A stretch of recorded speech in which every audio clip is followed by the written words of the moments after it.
Hey guys, I'm Espen Kraft, and today we're going to take a look at a donation recently given to me. One of my followers, Chris Wareham, was so kind to send me this. This is the Steinberg Pro16 sequencer for the Commodore 64, and this sequencer is from 1986.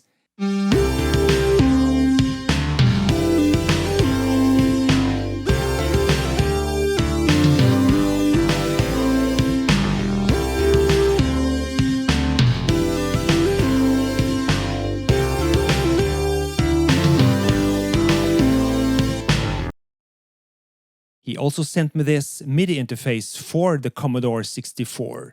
And this interface actually has one input and two MIDI outs, so I can drive a drum machine from the one output and I can drive my synths from the other, and I can put my master keyboard into the MIDI in. So before I start out this little sketch, let me take you through the gear I've hooked up to make this happen. So we have the Commodore 64G, which I'm going to use. I have the program itself on a floppy disk. You can run it from an emulator as well. The MIDI interface from Steinberg with the MIDI in and out. And we're going to use a DX7S as a master keyboard going to the MIDI in on the cartridge. Drums will come from the DSS1 Korg sampler.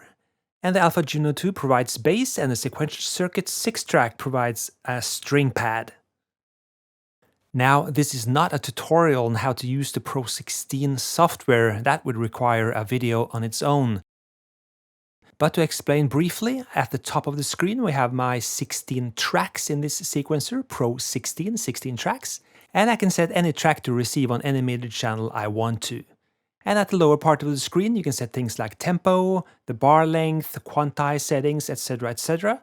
And at the right, you have a list of sequences, and sequences are really the same as patterns. So at the end, ultimately, you can sew together sequences, patterns, into a song like any other pattern-based sequencer. I'll get to that in a little bit. So let's start by banging in some drums. I use the cursor keys on the C64 to cursor my way up to track 10 and set it to receive on MIDI channel 10, which I've set the DSS1 to receive as well. I'll set the tempo to 100 beats per minute, and I'll set the through channel also to MIDI channel 10. And now I should be ready to play those drums from the master keyboard through the MIDI interface and Pro16 and to the DSS1.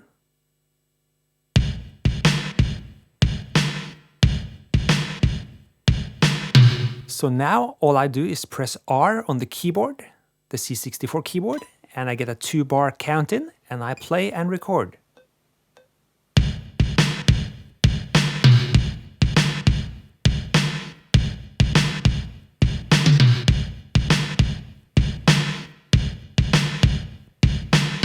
I might set the quantize to 8s instead of 16ths. But really on this drum pattern, 8s or 16ths won't make much of a difference really. But let's do some bass now on MIDI channel 7. So I set the through channel to 7, go up to track 7 and set that to MIDI channel 7. And that's the bass from the Roland Alpha Juno.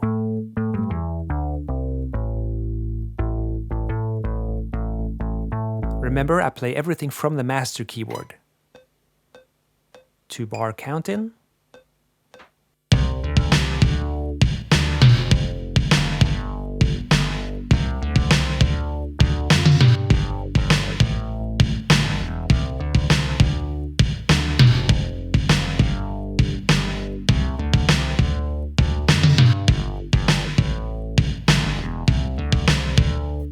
So that's looping nice and tight.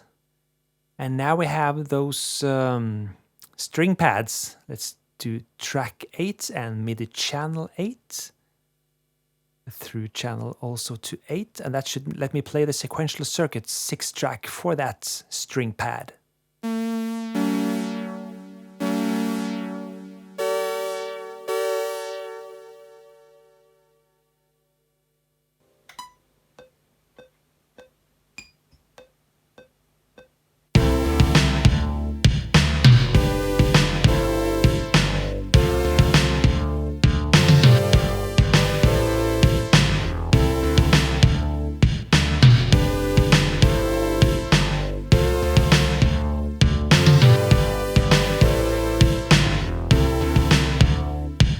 This audio is very raw, as you can hear. Not much processing going on here, just straight out of the synths and into the mixer. On the right there, you can see I've now gone to sequence number 2. That'll be another pattern. And now I'm going to change things up a bit. I'm going to change the time signature. And I'm going to do a time signature of 7/4 this time to really hear a different part than the last one. And I'm going to increase the tempo as well, going up from 100 to 115 BPMs for this. But I'm going to start by doing the drums this time as well, on track 10, MIDI channel 10, in another tempo. R on the keyboard on the C64, and I'll record.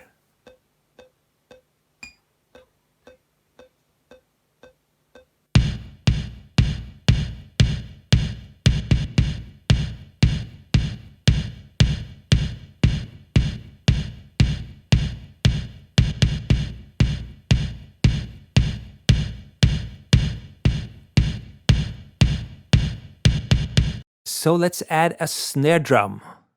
Track 11, but it will also be at MIDI channel 10.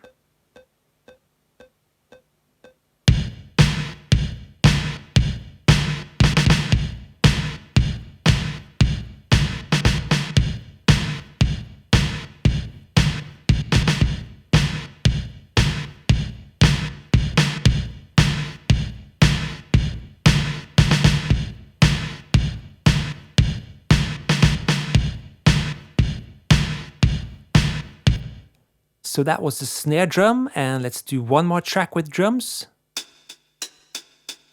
Some hats.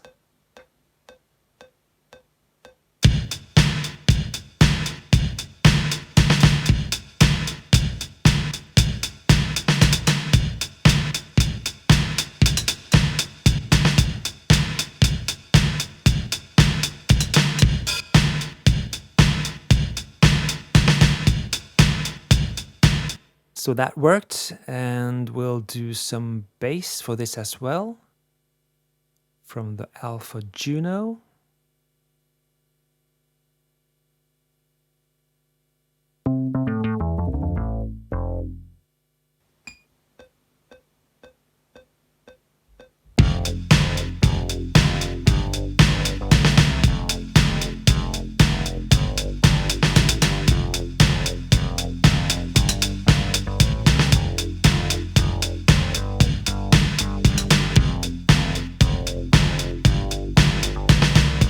So that leaves us with the string pad again from the 6-track. And let's do a bit of that. And then we have two different sequences, patterns we can combine.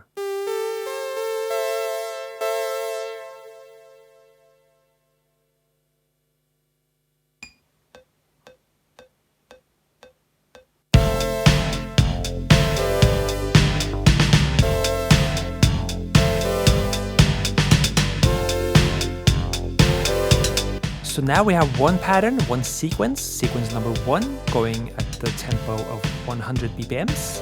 That was in 4 on the floor. And the second pattern, the sequence number 2, that was in a tempo of 115, going in 7/4. So now we can combine those two into a song. And we do this by checking out the list at the right there, the blue list. Here we can see all the numbered sequences we have. And we have a sequence number 1 and a sequence number 2, and I can tie those together and build a song. Just like on any other old drum machine, I can say I want sequence number 1 to go on for 5 instances before I go on to sequence number 2, etc. And I can end with a sequence that is empty. In my case, I chose sequence number 10 because that's nothing on it. And I changed the sequencer from sequences to song.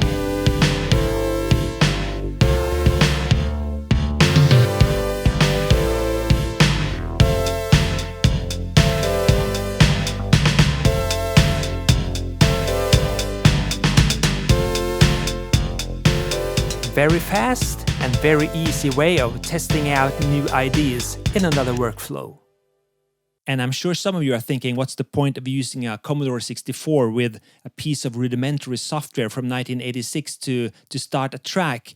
Well, it's all about inspiration and creativity. And my creativity and inspiration comes from changing up the workflow. You see, when I sit in front of a C64, it takes me back to when I was, well, 14 years old. And taking that time machine puts my mind into a different set of parameters. The track I'm starting out on this C64 and the Pro16 sequencer program, that will be different than if I started out on the Alesi sequencer or a Roland sequencer or starting off in a DAW. This will take me to a place, and I don't know where exactly that place is, but it will be wonderful. As always, I'm Espen Kraft and I am the 80s. If you have comments or questions, please ask them in the comment section. And until next time, cheers.